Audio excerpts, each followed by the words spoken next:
What's going on, y'all? Welcome to another Friday of the Play Callers. Cause y'all know what it is. It's Friday, man. It's interactive sports talk. I'm Box, joined as always by my co-host. I'm cool. And together we are the Play Callers.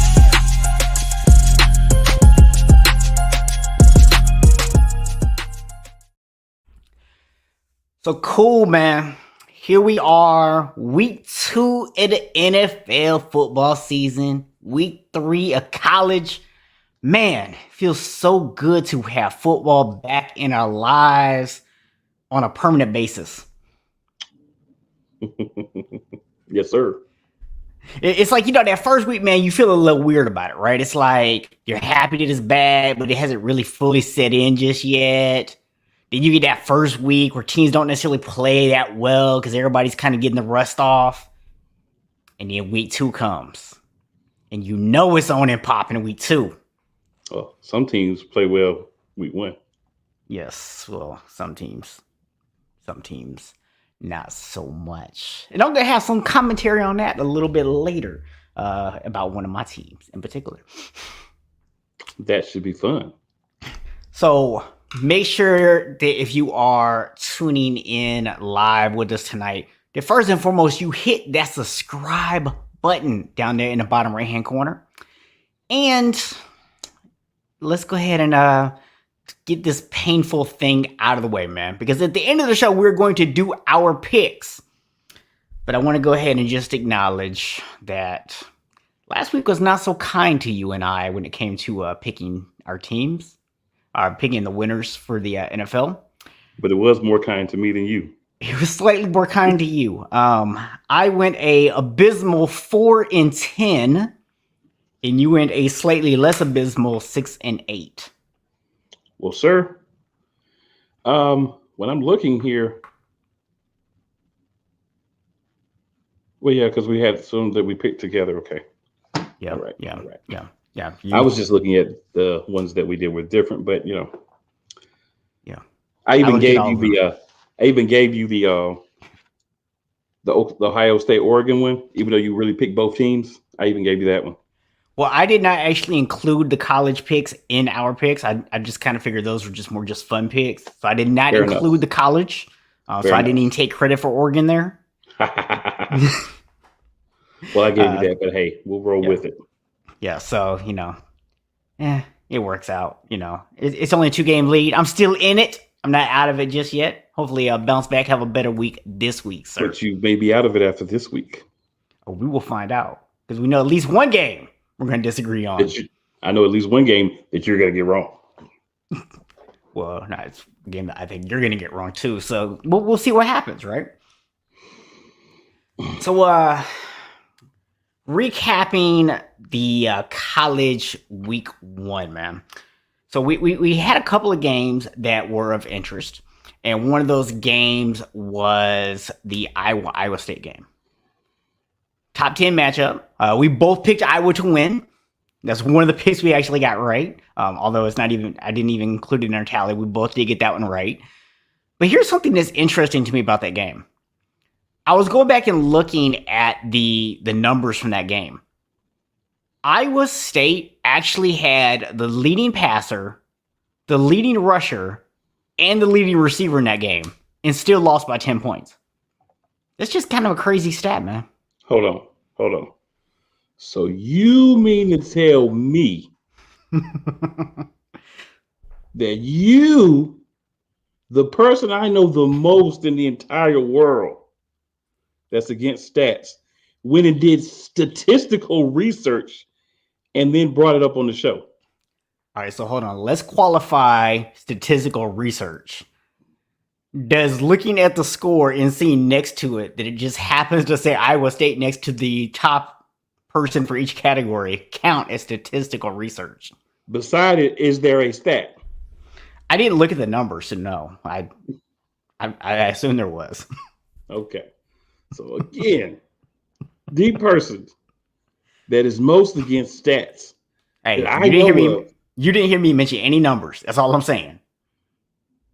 actually knows who had the most yards, I don't who know how had the many years most he running had. yards, passing yards. Don't know how much That, they had him. sir, is a breakthrough of epic proportions.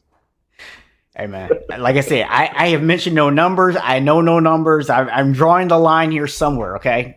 But everyone needs to understand just you going and looking at it and bringing those things up, those are breakthroughs of epic proportions. Okay. I'll This take it, may I be guess, the man. first time outside of a team that you're a fan of that you've actually brought up any type of stat or stat related thing. So kudos to whatever possessed you to want to go and look up those things for Iowa and Iowa State. And you were Um, very welcome for me not going into the details of the numbers. You're welcome for that. You're frozen there, man. So I'm gonna talk for a second, and hopefully when you come back on, so what? you froze up on us. Oh, I was saying when you looked at the game and you didn't look at the score, there are a lot of times where you may have thought that Iowa State was winning, but then when you slid on over there and looked at the score, you realized it was Iowa.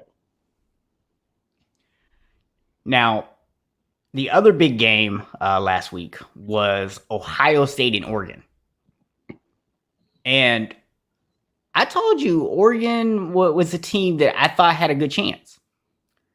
Eric says a lovely pause image, by the way. Yeah, Thank you, sir. you're paused with your mouth wide open. That's So that was a game. Like I said, I picked Oregon to win that game, but I did put the caveat in that I thought they needed their best defensive player.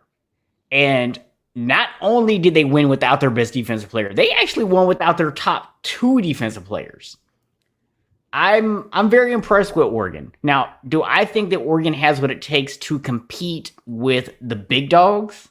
Are they going to go out there and beat an Alabama for the national championship? I'm not ready to talk that kind of crazy. But I'm very impressed with what they did, and I think that they have a real good chance of getting the Pac-12, if I'm not mistaken, into the playoffs for the first time. There may be one other year that a Pac-12 team made it into the playoff, but it's not a very frequent occurrence. Well, I'm very disappointed in Ohio State, but this does make me start to beg the question: could this be the year for your boy Jimmy Harbaugh to actually get a win over Ohio State? Could this be that year? So just for frame of reference for anyone who doesn't know me, this is not one of those times where you say your boy and you mean it.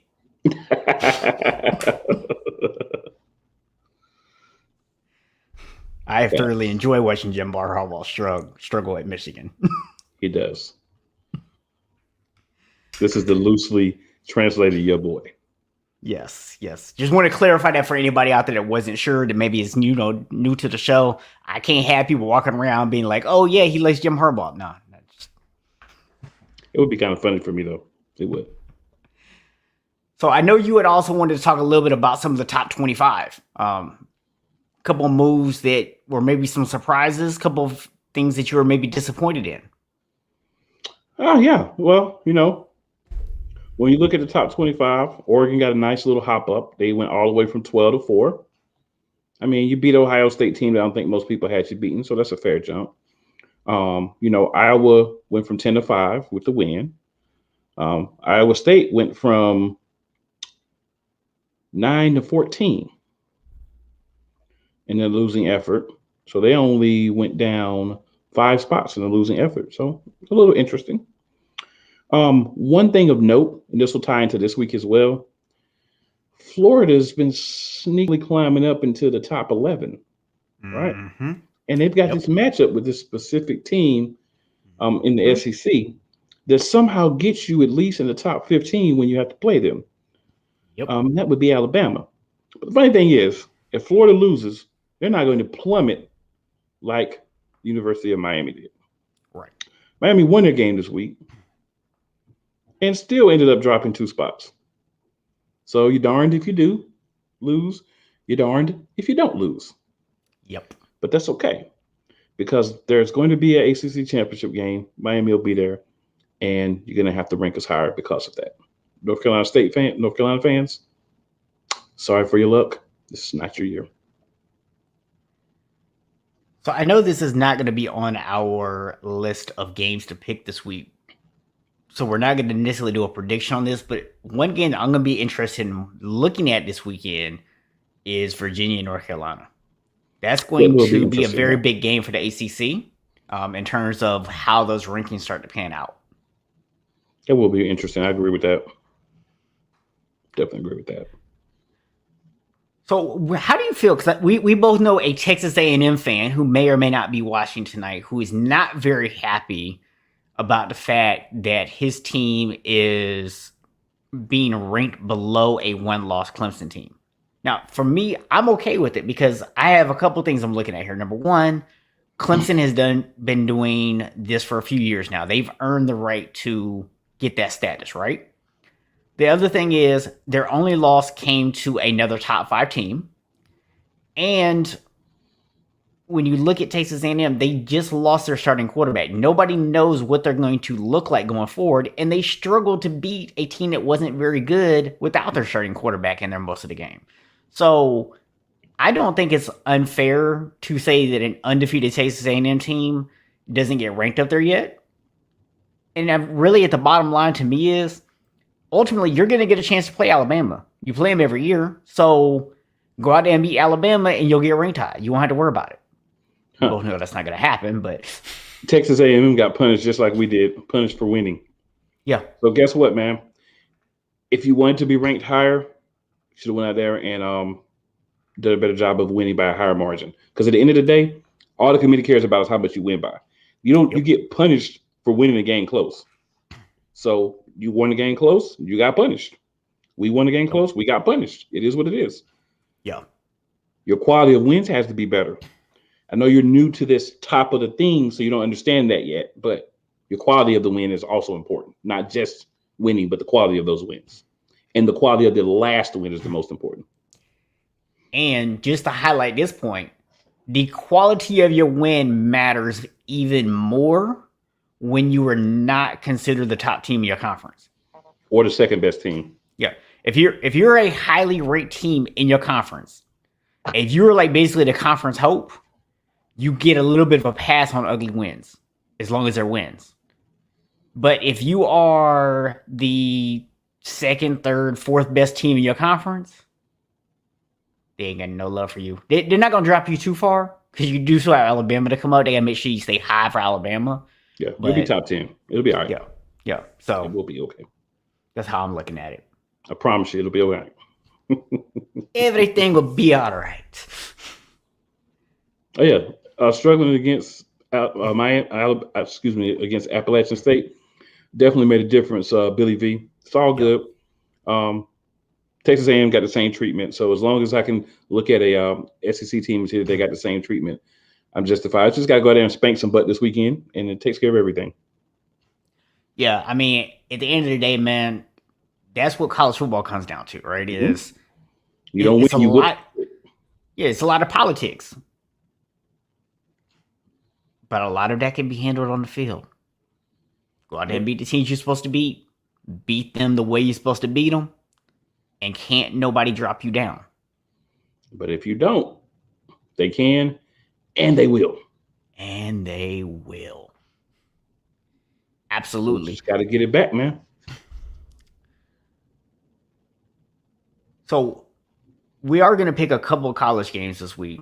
And I know we don't normally do a whole lot of preview on college, but I'm just going to ask you a single question about this Alabama-Florida game. Do you think Florida even has a chance in this game? Florida has as much of a chance in that game as Miami did. Yeah, I got to tell you, man, Florida's quarterback situation. I know a couple Gator fans who really were high on their quarterback situation coming into the season, but after watching their quarterback struggle against some bad teams, they're not feeling so confident right now. And you go over and you start turning the ball over against Alabama, it's a wrap. Well, I'll tell you this, man. Florida fans are quickly becoming the Dallas Cowboy fans of college football. Yeah, they've been that way for a while, actually. They have. They have. Yeah, yeah, they've been there for a minute, man. They're a pretty annoying fan base. So, what Yes. was there? Are there any other big games that you're looking for in college this week? Anything else that stands out for you that may not be a top 25 matchup, but it's a game that you think is going to be an important game to keep a watch on? No, not for me, not yet.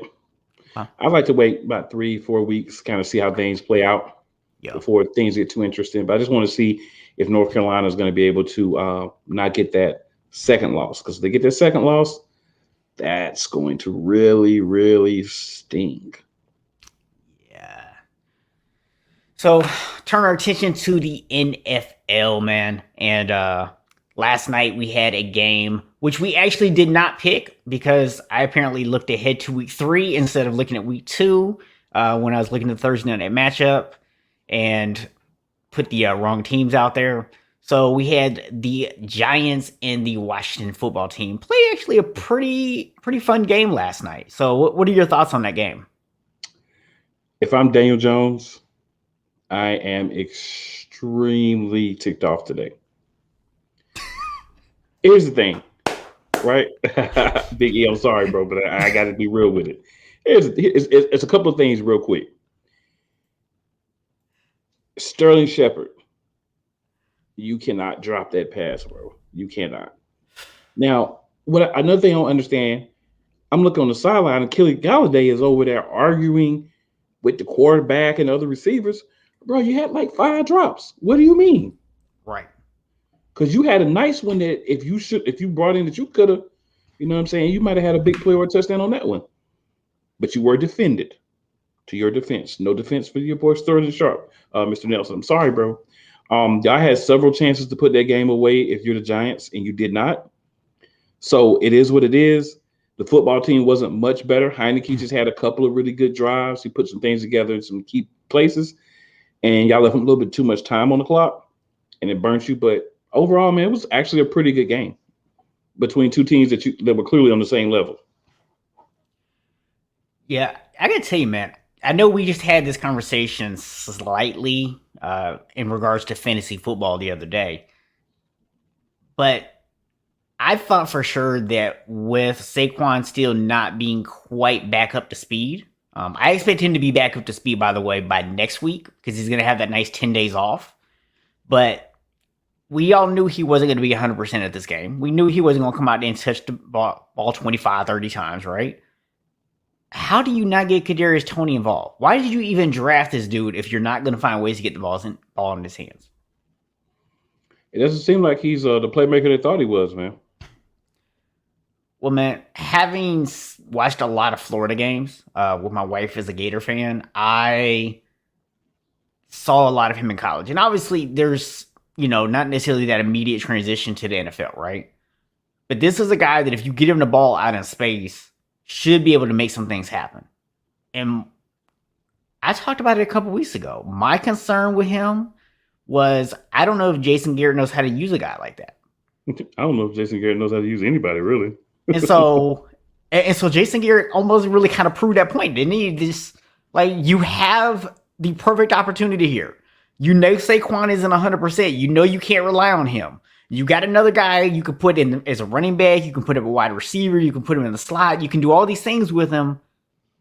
And what do you get, like 1-2 touches total? Yeah, he didn't get many touches. I mean, it's got to be something in my mind. It's got to be something going on behind the scenes that's causing him to not get a lot of touches. I know last week he had a try on the end around. It didn't go very well. So maybe he's just not catching on to things, at the speed that he needs to for them to be confident to put him out there more. Yeah, I feel like, maybe. if it's something that goes on throughout the year, then maybe it's more questionable. But, sometimes it's more difficult to learn the principles of different offenses, especially coming from, college to pros. And if you're not in much of a pro style outfit. So it may just be the learning curve for him right now. I just appreciate the fact that the Cowboys traded with so we could get that guy that we wanted, and he didn't end up in New York. So, again, Fair enough. Thank you, Dallas. So E man, since you're on and you are a Giants fan, would love to hear your thoughts on any of this, man. Like, how do you feel about Saquon after seeing him last night? Do you feel like he's going to be back sooner rather than later? How do you feel about the lack of use of Kadarius Toney? How do you feel about your team as a whole? Are you still loving your coach, or are you getting a little concerned?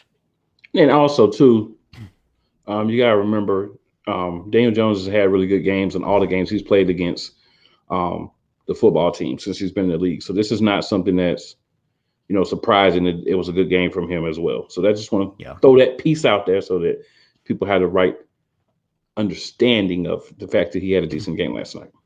Yeah. Now I will say that one pass he had, I cannot remember who the receiver was that he hit down the sideline for the touchdown. That was a nice pass. I give him credit on that one. He dropped a dime on that one. I think that was, if I remember correctly, I think that was Shepard. That's the funny part. It might have been. I think that was Shepard. So yeah.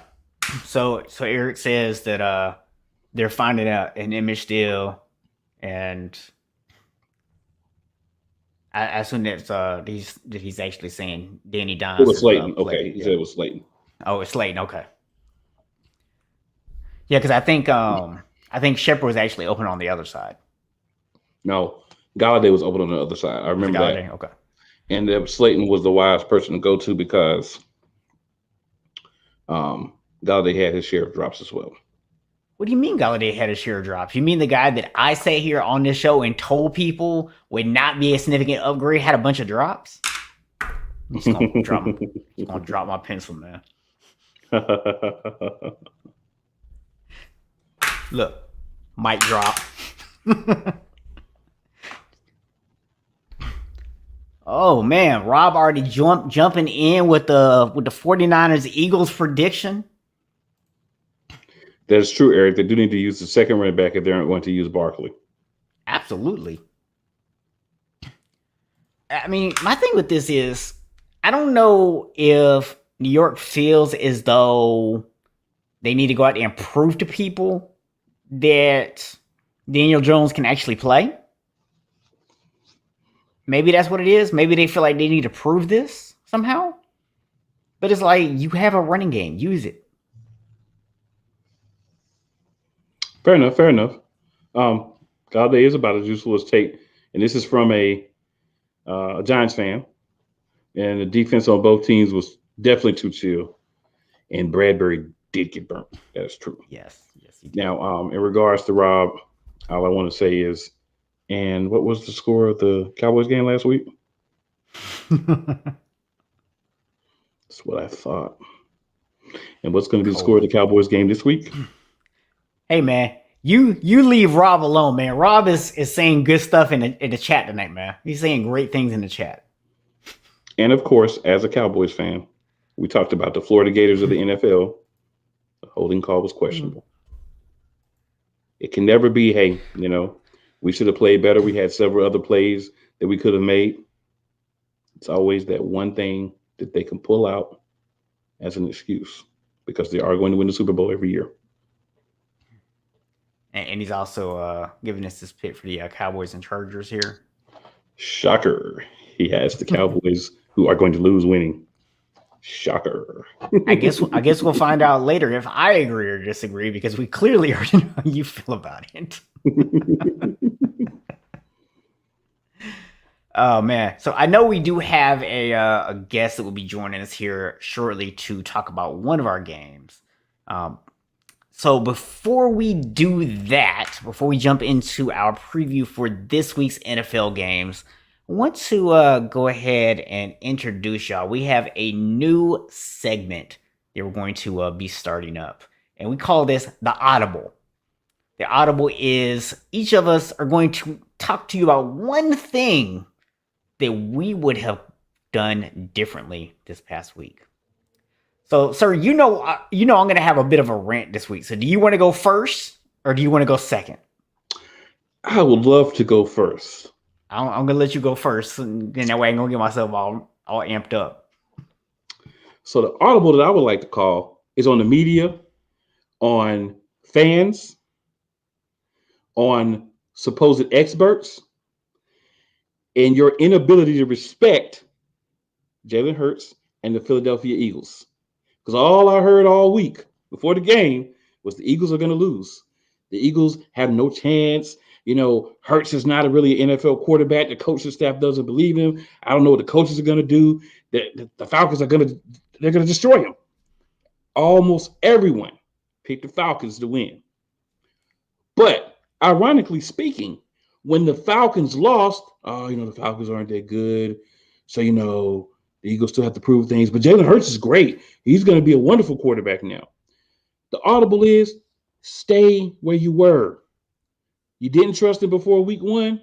You say the Falcons aren't a good team. Don't support us now. Don't come talking about the Eagles are going to win no games. Do like Brian Brady over here and run around saying that we're going to lose. Don't change the story now. Stay with it. You didn't believe in the Eagles before the first game. You want to give props, but kind of shady for most people. So guess what? We don't need your props. We don't need your appreciation. We don't need you to pick us. All we need to do is go out there and handle business every game like we did last week and like we're going to do this week. That's what it is. This week, I'm calling an audible on Florida State University. Yes, I'm calling out my Seminoles and more specifically, my head coach, Mike Norvell. Now, Florida State has never, ever lost to an FCS school until last week. It's embarrassing. It's humiliating. It's ridiculous. Florida State has so much talent. There's no way you should be losing to a school like Jacksonville State. Here's the bottom line. Mike Norvell started off on a wrong foot by allowing his team to feel good about a loss last week against Notre Dame. You had a close game, a game you should have won against Notre Dame. But instead of focusing on the fact that your team let a win get away, you allowed them to listen to the ESPN hype machine. You allowed them to hear everyone talk about how they were going to make noise this year and how they were so improved. And they got in their head that they were better than they were. And they went out there and they expected Jacksonville State to lie down. Here's a reminder for my Florida State people. Jacksonville State was up 14-0 on you last year. So how can you go and think that a team who actually is coming in with some confidence to think we competed with these guys last year is suddenly going to lay down for you just because you played well against Notre Dame? Now, as if that wasn't bad enough, now you go on top of that and you make the absolute dumbest decisions at the end of a game.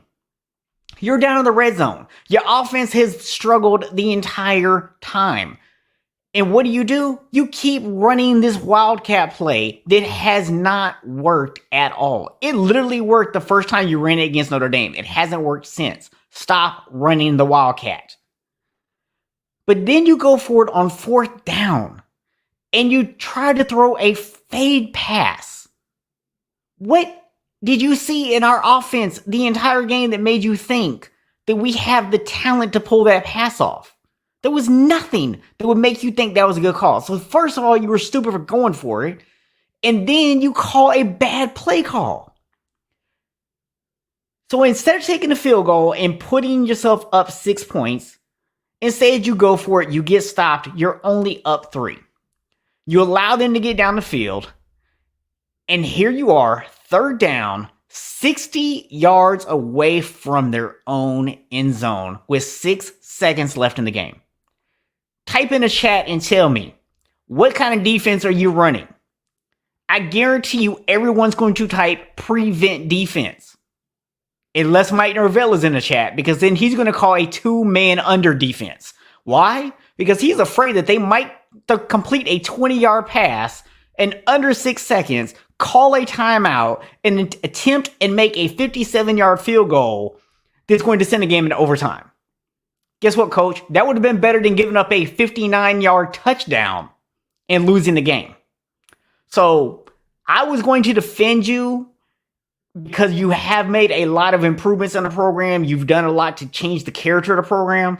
I was going to give you a little bit of a credit and let you slide a little bit on the loss until I heard you come out and defend that stupid last defense. When you came out and defended being in a 2-man under, bruh, Your seat need to be hot. I don't know if any boosters out there got an extra 15 million lying around, but if you do, throw it to Florida State way, get rid of Mike Norvell, and let's do whatever we got to do to get Dion to come to town. That's my audible. I say that they should keep Mike Norvell. Of course you do. And I'm going to play this clip for like now into eternity anytime you accuse me of being a homer and never say anything bad about my team. I'm just going to pull this up. I'm just saying, I think you should keep Mike Norvell. So, yeah. Well, man, I do see in the green room that our special guest is here. So I'm going to go ahead and bring him on. I'm going to let you handle the introductions and then go and kick off our conversation on our first game. Yes, sir. Yes, sir. Yes, sir. So on the ones and twos with us tonight, we've got a fellow member of the Sip Off. My dude here calls himself Safari Joe, so we're gonna rock with that. You know what I'm saying? And basically, man, this guy right here is going to be doubling up for us this week. We have a new segment that we're going to be doing where we're going to be bringing on people who are fans of at least one matchup and just having them both give us their opinions, who they think is going to win the game realistically, and, you know, asking them some questions, get a little bit of breakdown on their individual team. Now, Joe's been kind enough to take both teams tonight, so he's going to give us the points and the counterpoints for the Kansas City-Baltimore game. So, Joe, I'll let you introduce yourself, sir. I think I did a decent job, but, you know, I'll let you introduce yourself, and then we'll get into it. Oh, no, you did fantastic, man. I'm happy to be on. I've heard all about it. I'm glad to be here. It's nice to meet you, Mr. Boxman. I have heard a lot about you. I'm glad and honored to be present to discuss nothing but sports with you guys. Many thanks. Appreciate you being here, man. Good to meet you. Yes, absolutely. But with this game, we can get right into it. I'll start with the team that I consider the underdog over the favorite, the Baltimore Ravens. They are banged up. We are banged up beyond belief. And it's bad enough that we are facing a team that has been dominating us the last couple of years, but it's even worse because before the injuries, I had felt this was Baltimore's best roster, toe-to-toe, playmaker to playmaker, offense to offense, defense to defense that we have had, and there's nobody there. And now Ronnie Stanley is gone. That's a big loss on the line, and then you're moving Villanueva, who we've seen had a huge problem with Max Crosby, now taking on a Chris Jones and on the left side now. And so it's a bad matchup for Baltimore. It's a very bad matchup for Baltimore because if you've actually watched the games, no matter what Baltimore does, whether you change up your blitz schemes, you switch the packages, or whatever the case may be, Patrick Mahomes just is not rattled. There's nothing that this team has done can show them that he hasn't seen.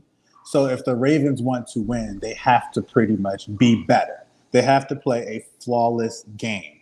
As talented as that roster is, they have to not make mistakes. And the problem with this team is it's not necessarily the game itself and, you know, playing the Kansas City Chiefs. It's the fact that they give up if this team scores rather easily. Think about last year on Monday night where it was a big rave. The Ravens had just dominated Houston and Cleveland, and it looked like, oh my gosh, what happened? The first two drives, they went down and scored a touchdown back to back. And then what happened to the Ravens? You saw them pretty much quit. So there's not too many matchups that favor the Ravens, but the thing about the Ravens that I wish can hopefully kind of come through here is that there have been times where this team has been literally a 6-10 team, but turned into a 10-16 because they had a grittiness, they had a toughness, they had an attitude about them. There was no reason why, for example, certain teams that Ray Lewis and them were the leaders of, that should have ever made it as far as they did. But there's a toughness to that. There's a never give up if you're down 14 points. It's a never quit if the team is scoring on you, because all it takes is just one stop. It just takes one play to get the tide to turn around. We saw last night, it took one bad play from the Giants for the Washington Redskins, the football team, to capitalize. So if Baltimore can get out early, keep with some good long drives that don't turn into field goals, but turn into points. And that means it depends on how they do it, because you would ideally want the ball at halftime so you get a chance to kind of recuperate and set the tone. But then that means that you give Patrick Mahomes the ball first, and it's got to stop him on that first drive, but he hasn't been able to be stopped. The Ravens don't have anyone that can counter Tyreek Hill. Speed kills that defense. The defense is good, but they're slow. If you noticed it, Marlon Humphrey, as good as he is, he's not that fast. He doesn't finish plays a lot of times, and if he gets beat, he'll let up off you. And now you have him, because of the injury to Marcus Peters, he has to be in the slot position or move around with the slot receiver or the best receiver, and Tyreek Hill can make anyone look like a fool. And it's just not a good matchup. I particularly, as a fan, think we're going to get pummeled defensively. I don't see us stopping them because we haven't. And at the end of the day, if they want to win, they're going to have to continue to score. They're going to have to turn this into a Denver-Dallas game, Romo Manning, where you just have nothing but points light it up, because you're not going to stop them. You're not going to stop them. Question for you. I know you mentioned that you didn't feel like there were a lot of matchups that Baltimore could win. So what matchups do you think Baltimore could win? I think Baltimore could win the matchup between Patrick Queen and covering Clyde Edwards-Helaire out the backfield, because a lot of times that Patrick can get us is that we can hold coverage for a good period of time, but then they would lose out because they would hit the running back in the flat, and then he would just get like 15, 20 yards. Damian Williams was that guy for a while with them. And I think they can win the matchup, and it's going to be the most important one. Odafe Owe or Justin Houston on Orlando Brown. Orlando struggled last week against defensive line with Myles Garrett and the vaunted Cleveland front seven. If this team can get a pass rush, I think they have to attack him. And if they don't attack him, it's going to be a problem. And at the end of the day, they're down Marcus Peters, they're down Jimmy Smith, they're down Chris Westry, who was the starting corner for this past game against Oakland. He's gone. You're not going to cover. You're not going to cover. Miko, all of them, you're not going to cover. Now, on the offensive side, I think they have better chances, which is why I think they can win offensively, because they have speed as well. And Sammy Watkins and Hollywood Brown, they had good outings to start this game. They were getting open. They were going down to the deep post, and they were hitting on plays. They're going to have to win their matchups. And I want the Ravens to not just have them just go down the street. Don't just say go down the field. Like, if you have quick guys, move them around. Get them in open space so they get a chance to use their agility and use their quickness. And so with Sammy Watkins and Hollywood Brown, I think that's a matchup they can use to their advantage. Okay. I'm not sure if Le'Veon is playing. I don't know, because I thought that he was just going to be out for the first two games. But if he is playing, that's a matchup I think that we can use as well, because it doesn't take long for a running back to catch on to a run scheme, especially a talented one as that. And you're going to need him to create plays out the backfield that normally won't be there right now because the line is so depleted. So Joe, let me ask you, man. We talked about this a couple weeks ago with Lamar and how he really hasn't taken that step at the NFL level of being able to drop back and get the ball down the field consistently. And we know that he can do it because we saw him do it in college. So what is it about this offense that you think is hindering his development in that area? Oh, man. I had to post about this early this week. See, Cool has seen it. He knows I had definitely broke this down. I think it's half Lamar, and I think it's half Greg Roman. I'm going to speak on Lamar first, because with the way this world is, if you say anything other than Lamar needs to be held accountable first, they kind of think anything you say afterwards is just excusing him. Number one, Lamar definitely he's so caught up in not trying to make a mistake that if he does not see the throw there, he's not going to make it. And a lot of times he scrambles to get out the pocket and try to go for the first down off his legs, which is fine. But at the same time, some of what makes people that are dual threat quarterbacks like Russell Wilson, who as good as he is that he knows he can beat you with his legs if he has to. But he's not trying to do that every time. If he's moving the pocket, he's still looking downfield to see who gets open. A lot of times Lamar will not do that. If you make a mistake or if it's a throw that looks like it's about to be picked off or not, he won't do it. And I think a lot of the reason why he hasn't shown it is because he's not ready to do what makes a great quarterback, which is make a throw that may question you, but you trust the person that you're throwing to make the play. How many times did we saw Dak throw a pass to CeeDee Lamb that he dropped that was a perfect throw to him? It was a bad throw because there was 3 people on him, but he believed that he could put it in the right spot for his wide receiver to make that catch. He wasn't going to do that.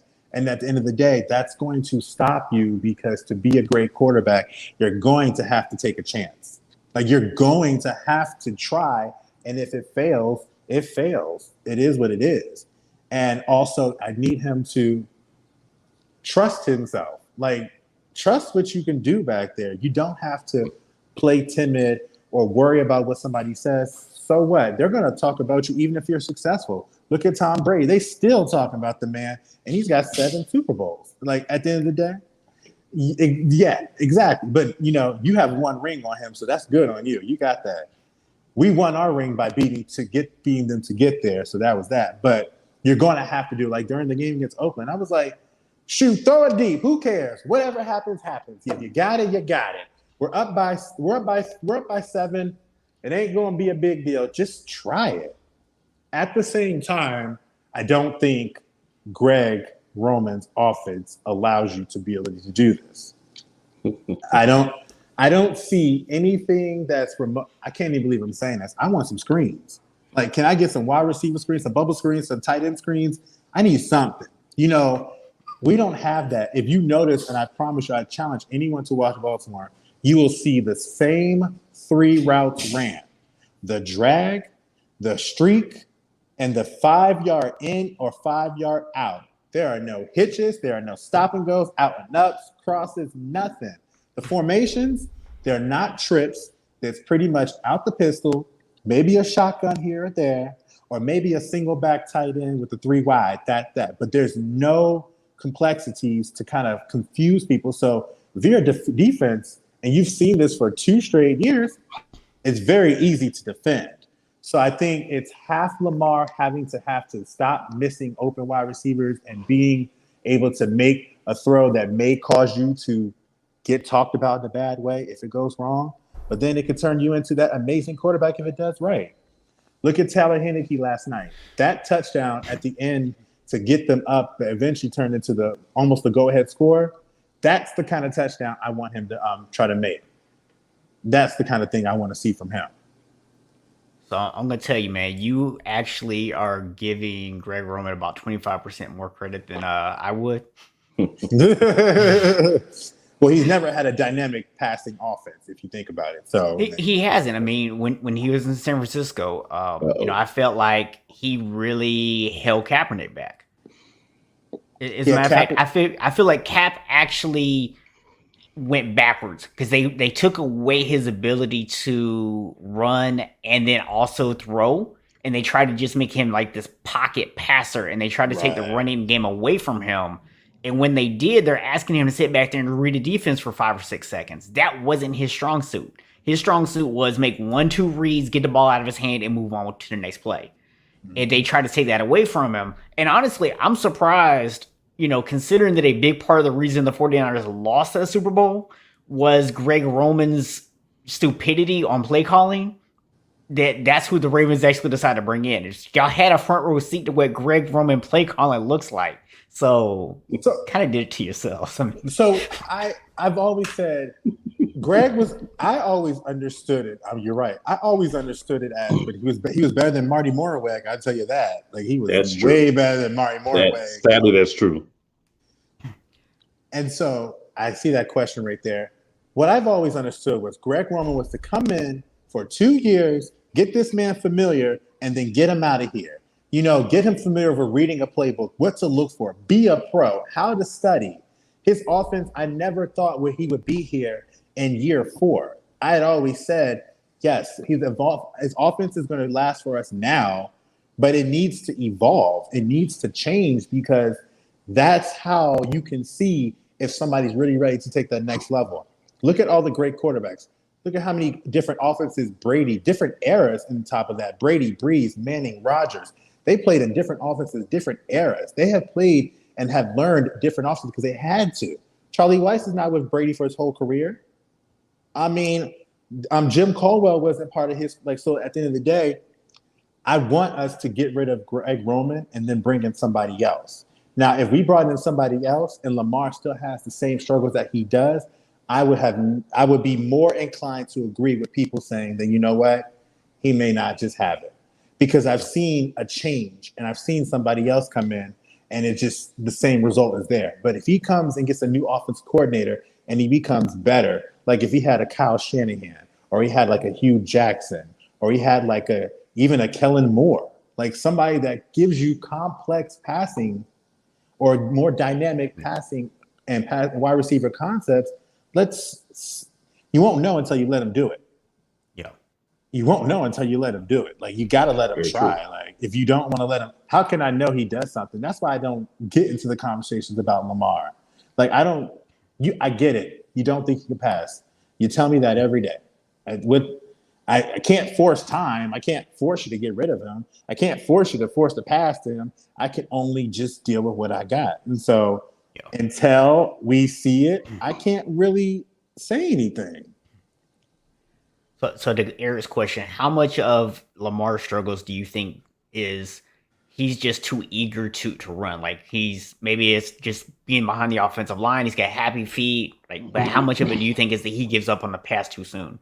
It's all mental for him. He is so infatuated. He knows how much people are against him, and he knows how polarizing his games are. He knows the minute he makes a bad pass, it is going to just get written in the media. They're not going to talk about anything else. So he does so much. So he knows he's comfortable running. He knows he can do that. He knows that he can try to break away or so. The problem is, you're in the NFL. These guys wouldn't have jobs if they didn't know how to figure this out. Like, they wouldn't be here as defenders if they didn't know how to figure out how to stop what you're doing. Yeah. And then you've heard them over the years saying last year people knew our plays. Well, duh, we running the same thing. I mean, well, duh. Yeah. Like, the whole point is a lot of what made some of the great quarterbacks, and if you're trying to become a great quarterback, Aaron Rodgers, I would love to know the percentage of how many plays Aaron Rodgers, Drew Brees, Peyton Manning, Tom Brady run that is actually what the offensive coordinator called. I would love to know the percentage because Lamar runs what it's called.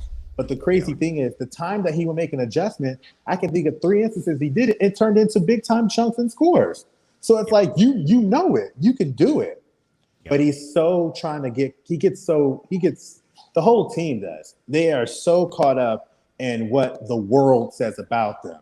We used to be a team. We didn't care. Like, we didn't care what you thought about us. We didn't care if you thought Joe Flacco was trash. We won a Super Bowl with him, and y'all was saying he was trash when he got drafted. We won a Super Bowl with the man. It didn't stop because Ray Lewis and Ed Reed looking at y'all like, I mean, we know us. We're going to be fine. Like, we ain't worried about this. But with this team, and I think this is indicative of young players as a whole, they really do care what people think about them. They really care. And if I can tell you, man, I think I'm very hopeful that Jalen Hurts doesn't fall into that. And to me, he's a guy that has a similar skill set. For last week, because we only count last week as far as this year after his development, new coach and everything, he looks like he's going to make plays with his legs as well as plays with his arm. But to your point, I don't want him to be one of those guys that gets into the whole thing of, if I make a bad play, people are going to get on me, so I only want to make the plays I know I can make. I'm fine with taking chances. If they don't work, they don't work. But I just want him to go out there and say, I'm a quarterback that can run and not a runner who can also throw.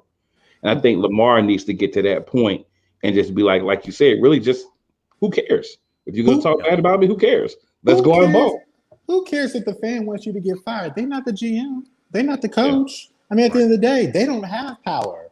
No matter how much, I mean, it's great and I appreciate that, but they ain't going to shoot nothing to you. And with Jalen Hurts was in Lincoln Riley's offense.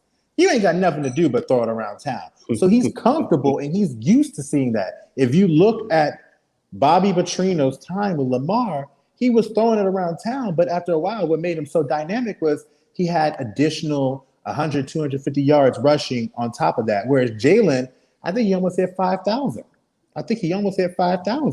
And so he's used to it. I don't think people like I think Jalen is a better passer. I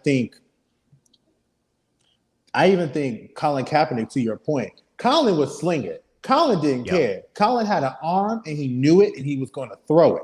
He had Randy Moss on the team. He's like, you know what? You're fast. Boom. Let me hit you right there. If it worked, it worked. So Colin's not afraid to throw the ball.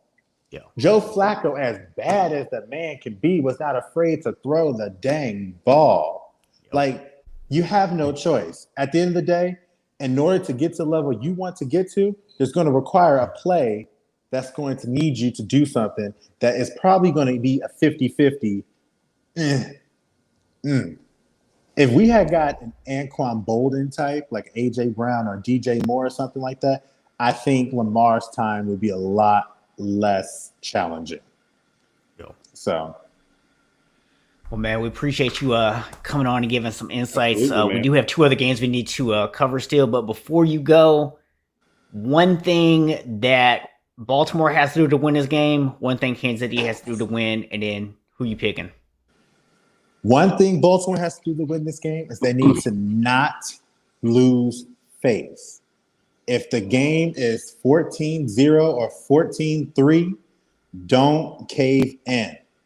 You have to keep trying because at the end of the day, this history and all history, you play until it's 0-0. We have seen so many things happen in this NFL where you think would never happen. You play till it's 0-0. Don't give in to this team. In Kansas City, you know what you need to do. Just run your team. Just run your offense. Like, you guys are the same team. Y'all been together for 3-4 years now. There's nothing that nobody can throw at you that you haven't seen. That nobody can tell you anything different. You guys are doing trick plays just to see if you can do it. Just run your offense if you want to win. My heart wants Baltimore. My mind is saying Kansas City. I had this as one of my losses, but I'm riding with my team just because 0-2 ain't good. 0-2 is not what you want to be, especially 0-2 with you being Lamar, this being a team that everybody knows can do to you. This ain't what you want. You don't want that. So I'm going to go Baltimore. I'm going to be going 38-35. Okay. It's going to be high scoring. Wait, man, we support homerism around here. We'll both Okay. We'll both be homers here in a little bit, man. So yes, sir. I appreciate being on with you guys for real. This is fantastic. Man. Anytime, man. Come back and chat some football with us. Absolutely. All day. Thank you again, Cool. Thank you, Mr. Steven. I'm glad to be on with y'all. No doubt, man. No doubt. I'm gonna go back and tune in. All right, man. Appreciate it. So appreciate you. Bye now. Take care. All right. Titans at the Seahawks is our other big game. I'm going to tell you, man, I'm going to keep this one really short, okay? I look at this Tennessee team, and I expected big things out of their offense, right? I mean, you got Derrick Henry at running back. You have Julio Jones and A.J. Brown at wide receiver. Tannehill actually played well last year. This is an offense I expected a lot out of last week. And they didn't do anything. But this defense was already suspect to begin with. And Arizona lit you up. In Seattle, I was wondering how the offensive line was going to look. And it looked pretty good last week. Now, we'll see, does that continue? But with the new offensive coordinator, that offense looked like it was humming along. So I'm going to Seattle on this, as much as I hate to pick a division rival. So I'm going to first comment on the couple of comments we got in the comments. So appreciate you, James. That's a different take, James, on Hurts reminding you of a short Alex Smith who can run. I can rock with that. And then the Chiefs don't have Lamar looking like Mahomes in the Super Bowl. That's a good one. Appreciate that one, James. Billy V, Ravens down 14-0, the game would be over. Yeah, I think that's what he was saying, but completely agree with you. If they get in that kind of hole, that's going to be tough for them to get out of. Yeah. I'm going to make mine even simpler than my co-host. Tennessee's defense is not good. Tennessee's offense hasn't showed up. They got burned last week. This week, they're going against a better quarterback. They're going up against a stud in DK Metcalf. The other wide receivers on the team, I'm not going to go and name everybody because it's not my team, and we're going to save time for that. But this should be a Seattle win. This should be a no-brainer Seattle win because Tennessee's in disarray right now. I don't know what's going on. So we have one game left, and then we're doing our picks. That's this game right here, sir. So we're going to do this a little bit different. So rather than me just going on and on about the 49ers and you going on and about the Eagles, I'm going to allow you as an Eagles fan to ask me the questions you want to know from a 49ers fan and vice versa. So we're going to do this a little bit different this week. And I'm going to allow you to go first, sir. All right. So my first question for you. The Philadelphia Eagles were able to get a lot of pressure on the Atlanta Falcons. Now, Philly has always had a pretty good pass rush, but you had more than just Fletcher Cox who looked good. How confident are you that you're going to be able to do that this week? And how much of it do you think was just because the offensive line from Atlanta is just that bad? That's actually a great question. To answer that, we've actually had guys that were kind of on that precipice for the last few years, and those guys are starting to kind of get it. They've been in the league a few years now. So they're starting to kind of get it. Rather than take the time to go through everything, because we are getting up close to the hour, I'll answer it this way by saying Sion Ridgeway was a good pickup for us. Josh Sweat, some other guys, they're getting in there, they're playing. We have a good rotation. And with Atlanta, we rushed for most of the game. So the thing is, we didn't have to rush the linebackers or safeties. We really were just able to get pressure with the front four. The rotation is the big key for us because we have the depth. I think we will be able to get pressure on you. I won't say that we'll have 2 or 3 guys meeting each other at the quarterback high-fiving, but I think we will be able to get some pressure on you guys. And I do think we're going to make you guys have to do some adapting to the way that we're going to play and use your boy Juszczyk more. Okay. Now, the first question for you. We all heard about the struggles with the secondary that you guys have been having, especially cornerback, with your injuries. Mm-hmm.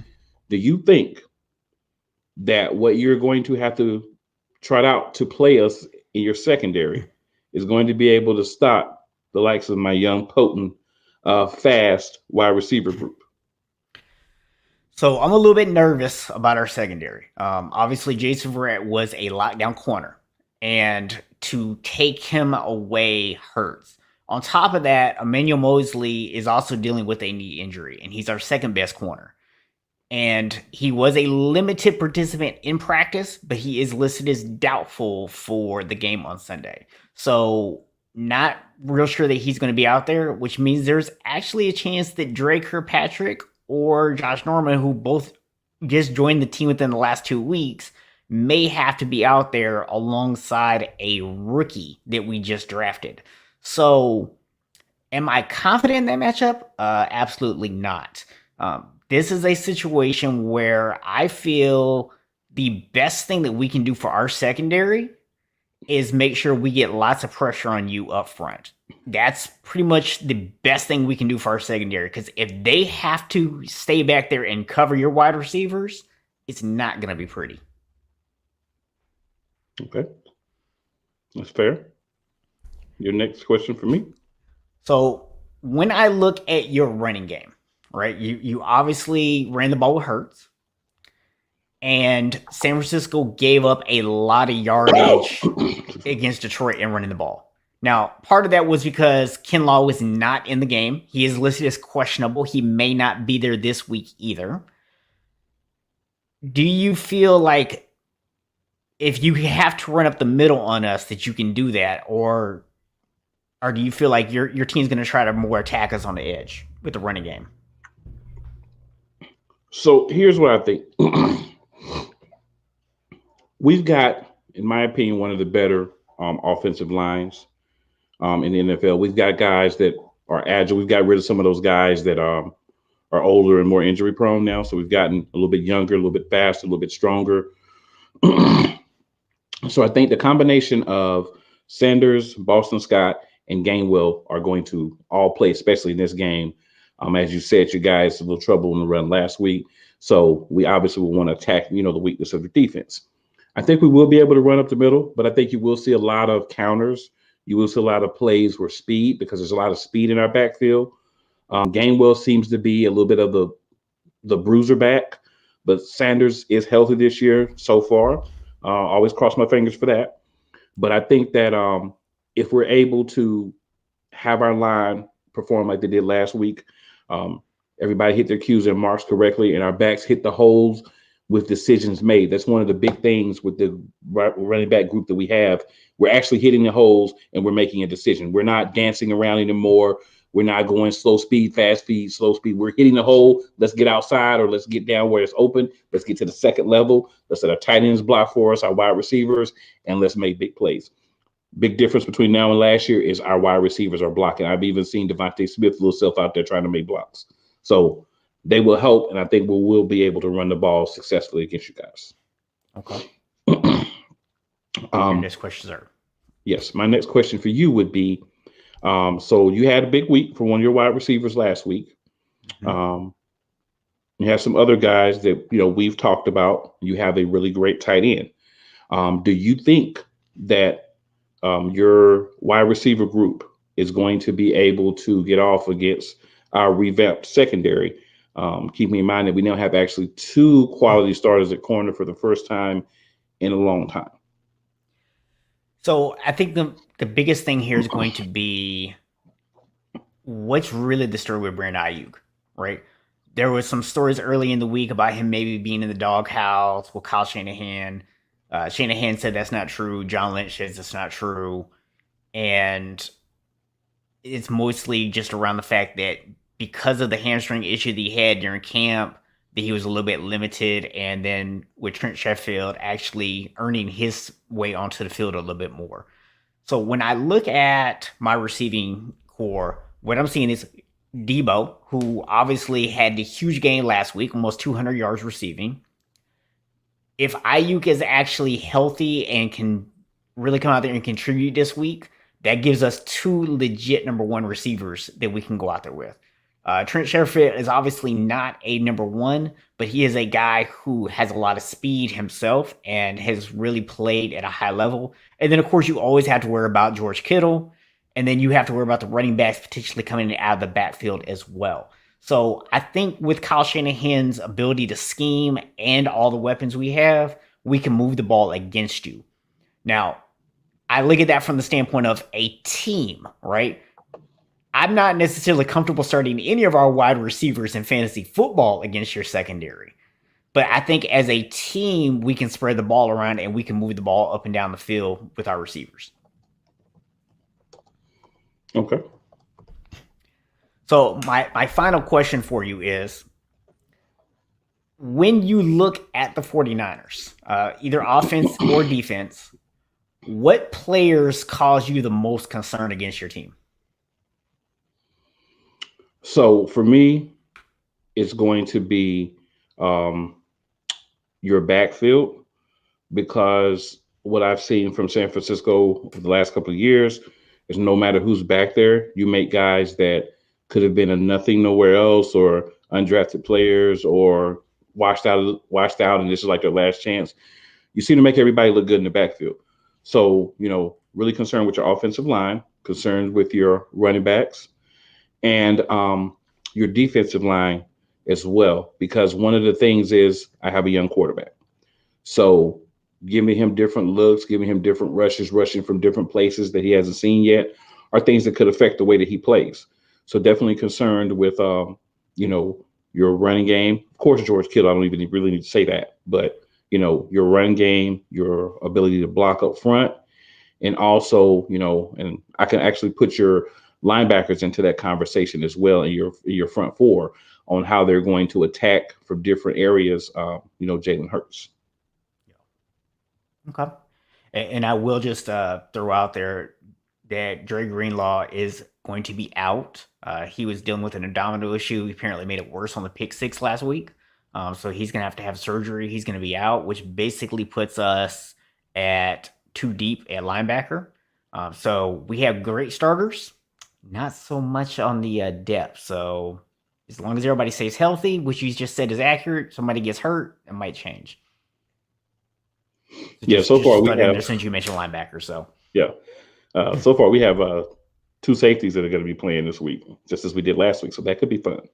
I hope that McLeod is able to play, and Epps is able to play this coming week. They both were not able to. Well, Epps was able to start but not finish.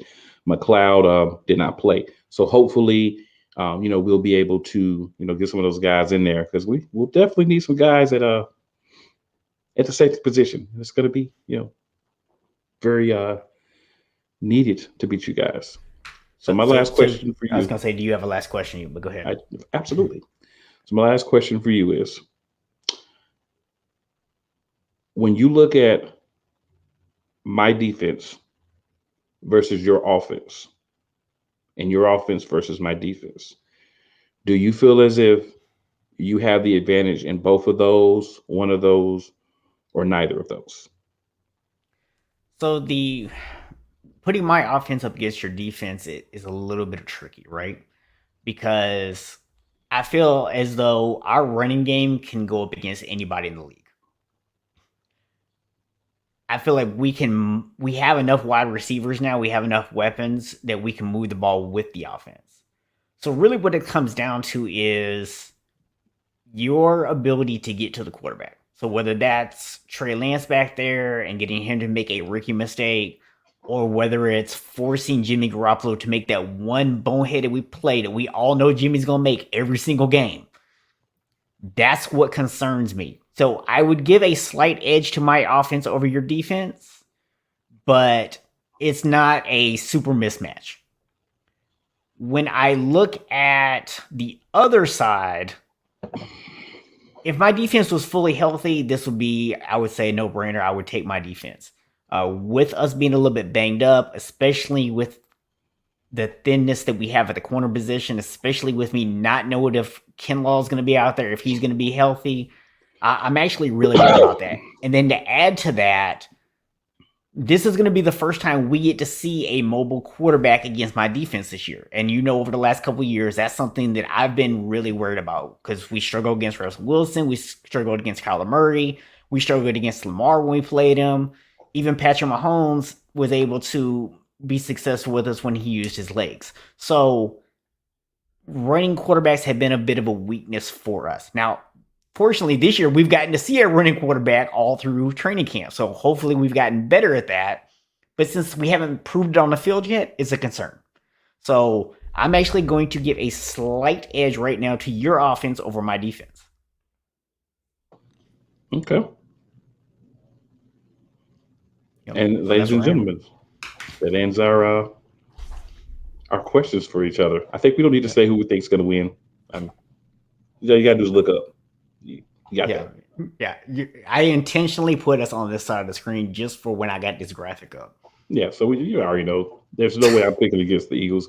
There's no way he's picking against the 49ers. He's just going to be wrong. That's all it is. He's just going to be wrong. Okay. If that's what you believe, sir. That's what I know. I told you before the season started, 2-0. We already halfway there. I'm exuding quiet confidence over here. I'm exuding boisterous confidence.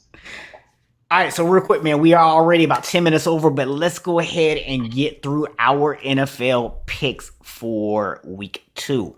Let's go. And don't forget to drop y'all's in the comments with us. Yes. Patriots, Jets. I'm taking the Patriots. Patriots. Broncos, Jags. Taking Broncos. Anybody plays the Jags, the other team, Broncos. All right.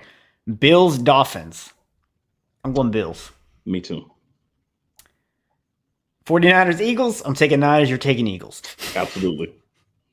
Billy V says Rams, Colts. I'm going to go Rams. definitely Rams. And Billy V also says Denver. Okay. He also said New England too. Mm-hmm. Raiders, Steelers. I'm going to go Raiders, actually. The Raiders. I'm going to go Pittsburgh on this one. Okay. Bengals and Bears. I'm going to go Bengals. The Bears, you got me last week. You won't get me again. I'm actually going to go Bengals too, man. And Billy V, by the way, did go Indianapolis. And Big E went Steelers, and he's also going Bengals. He went Rams. Billy V also went Pittsburgh and Indianapolis. Yeah. So Texans and Browns. I'm going Browns. You know the rule, Browns. Yes. Saints and Panthers. I'm going to go Saints. I'm going to go Panthers. Okay. Vikings and Cardinals. I'm going to go Cardinals. Cardinals, yes. Yeah.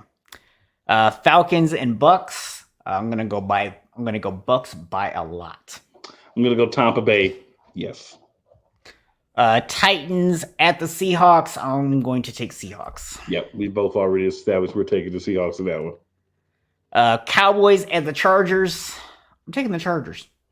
As am I. Okay. And Chiefs at the Ravens. I'm taking the Chiefs. Thought about this one. I'm also taking the Chiefs. Okay.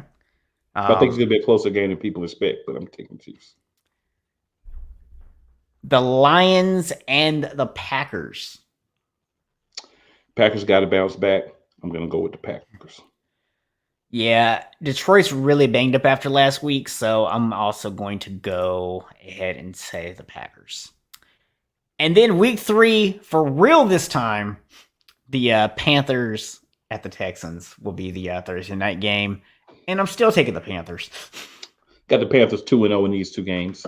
All right, so we got Big E and Billy V both picking the Packers, both picking the Chiefs. Billy V picks San Diego. That was one of the early ones that sometimes takes a minute to come through.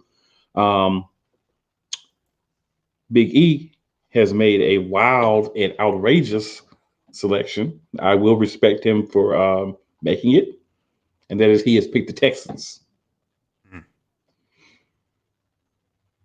Brave. Very brave. That is brave, sir.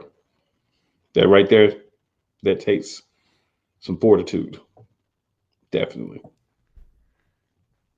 Making that kind of pick will make it difficult to pull your pants all the way up. Because you're rolling the big nuts on that one. And I got to tell you, man, you do realize that this is forever etched in the annals of YouTube. Yes. That you picked the Texans to win a game. Yes. Before the game happened. he said he strives to be different. Well, sir, you have accomplished your goal with much fervorance. Well, making picks like that, you were striving to be worse than my 4-10 record last week. That's what you were. But hey, man, somebody's got to do it, right? That's right, man. Somebody's got to have that fortitude. Well, man, appreciate everybody tuning in tonight, man. Appreciate y'all sticking with us, interacting with us in the chat. And again, thanks to Joe for coming on and dropping a lot of knowledge about the Ravens, a little bit about the Chiefs, but he spent a lot of time on his Ravens, so we'll give him the benefit on that one. But right. Appreciate him stopping in and dropping some insights, man. Some really good stuff from him tonight. So that makes all the sense in the world, right there. He's a Gemini. The wrong side made that pick. It's all good. Polish. Well, man, next Friday night, 7 p.m. Eastern Standard Time, y'all come back and join your boys live, man. You never know who the guest might be next week. You never know. It could be you. Until next Friday night, man, I'm Box. I'm Cool. And we are the PlayCallers.